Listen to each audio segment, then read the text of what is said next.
రాజంపేటను జిల్లా కేంద్రంగా చేయాలన్న డిమాండ్ ఊపందుకుంది. అన్నమయ్య జిల్లా రైల్వే కోడూరు టోల్గేట్ వద్ద 11వ రోజు రిలే నిరాహార దీక్షలు కొనసాగుతున్నాయి. మీడియా ప్రతినిధులు నిరసనలో పాల్గొన్నారు. ఈ ఉద్యమానికి రాజకీయ పార్టీలు, జేఏసీ నాయకులు మద్దతు తెలిపారు.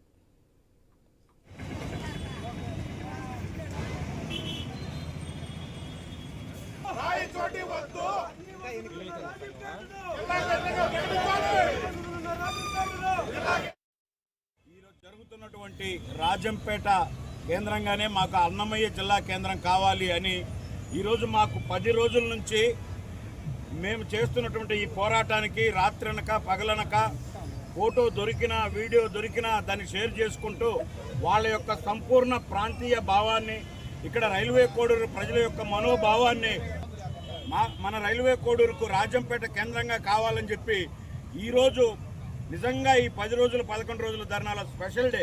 ఎందుకంటే ఈరోజు ప్రింట్ మీడియా, ఎలక్ట్రానిక్ మీడియా, ప్రతి ఛానల్, ప్రతి పేపరు సోదరులు ఈరోజు ముఖ్యంగా మేము ధర్నాలో కూర్చుంటాం. ఖచ్చితంగా మనకు అన్నమయ్య జిల్లా కేంద్రంగా రాజంపేట కావాలి. అన్ని వసతులు ఉన్న రాజంపేటకు నాకు తెలిసి ఇక్కడ ప్రతి ఎలక్ట్రానిక్ మీడియా, ప్రతి ప్రింట్ మీడియా వాళ్ళు ప్రతిరోజు ఒక కథనం మేము చెప్పుకున్న రాజంపేట యొక్క విశిష్టత, రాజంపేట యొక్క సౌలభ్యత, రాజంపేట యొక్క పొటెన్షియాలిటీ గురించి 10 లైన్లు చెప్తే 100 లైన్లుగా రాసి ప్రజలకు తెలియజేశారు. రాజంపేటను అన్నమయ్య జిల్లా కేంద్రంగా ఏర్పాటు చేయాలనే ఉద్దేశంతో చేస్తున్న అనేక నిరసన కార్యక్రమాలు ప్రజలకు అటు ప్రభుత్వానికి చేరవేస్తున్న మా జర్నలిస్ట్ సోదరులు మేము సైతం అంటూ ఈరోజు ఈ కార్యక్రమానికి విచ్చేసి ఇక్కడ కార్యక్రమంలో పాల్గొంటున్నారు. వాళ్ళే ధైర్యంగా వచ్చి ఇక్కడ కూర్చున్నారంటే ప్రజల యొక్క మనోభావం ఏ విధంగా ఉందో పాలకులు తెలుసుకోవాల్సిన అవసరం ఎంతైనా ఉంది.